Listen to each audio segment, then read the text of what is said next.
Vote ایک شہادت کا نام ہے، ووٹ ایک گواہی ہے۔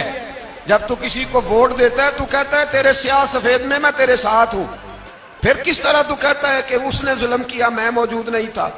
بڑا لوگوں نے برا بھلا کہا نا، حکمرانوں نے ختم نبوت پہ یہ کر دیا، وہ تو میں کہتا ہوں وہ تو سارے ٹھیک ہے، غلط تھے تو ان کو ووٹ دینے والے انہوں نے کس مسجد میں آ کے توبہ کی؟ انہوں نے کہا آ کے اپنے نفل پڑھے اور کہا ہم سے غلطی ہو گئی ہم بھول گئے؟ وہ کدھر ہیں وہ لوگ جو ان کو سپورٹ کرتے ہیں؟ یہ خود آ جاتے ہیں۔ ہمیں نہیں پتا کہ جس کو ہم ووٹ دے رہے ہیں وہ ظالم ہے، ہمیں نہیں پتا جس کو ہم ووٹ دے رہے ہیں وہ جابر ہے، وہ فاسق ہے، وہ چور ہے، وہ ڈاکو ہے، وہ بے ایمان ہے، رسا گیر ہے، پھر بھی لائن میں لگ کے ووٹ دیتے ہو، پھر بھی برابر کے شریک ہوتے ہو۔ پتہ نہیں وہ کون ہے، ساری خبر ہے۔ کیا مانگا تھا یزید نے امام حسین سے؟ ووٹ تو دے دیتے چپ کر کے امام حسین۔ مسجد نبی میں بھی تو جمعہ پڑھاتے تھے، مسجد نبی میں جمعہ پڑھاتے تھے، مدینہ شریف میں مصطفیٰ کے جانشین تھے۔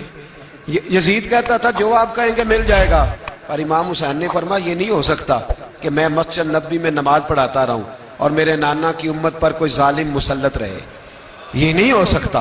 ووٹ مانگتا تھا، ووٹ۔ تجھے ووٹ کی قدر کا نہیں پتا؟ امام حسین نے 18 سال کے نوجوان سے لے کر 6 مہینے تک کا علی اصغر قربان کر دیا، پر ظالم کو ووٹ نہیں دیا۔ تیرا کیسے حوصلہ پڑتا ہے؟ پھر تو 10 محرم کی دیگ بھی پکاتا ہے، کس طرح تیرا حوصلہ پڑتا ہے؟ کس طرح کر کے تیرے اندر ہمت آتی؟ جلال بادشاہی ہو یا جمہوری تماشا ہو، جدا ہو دی سیاست سے تو رہ جاتی ہے چنگیزی۔ ظالموں کا مددگار بھی ظالم ہوتا ہے، ظالموں کا مددگار بھی جو بڑے ظالم کے نیچے چھوٹی فوٹو بھی لگوائے، ووٹر اور سپورٹر بنے، وہ نہیں ظالم، وہ نہیں سخت۔ اور جو اللہ خیر کرے دفتر ہی کھول کے بیٹھ رہے اپنی بیٹھک کے آگے، جلیبیاں بھی کھلائے میرے کہنے پہ ووٹ دینا، وہ نہیں ظالم؟ بچ گئے، باہر نکل گئے، نہیں جی نہیں ہم پاک صاحب ہیں، حکمران بڑے ظالم ہیں۔ نا تو بچ نہیں سکتا، تو برابر کا شریک ہے۔ مجھے ایک صاحب کہنے لگے ووٹ ڈالنے چلیں، الحمدللہ میں کبھی نہیں گیا۔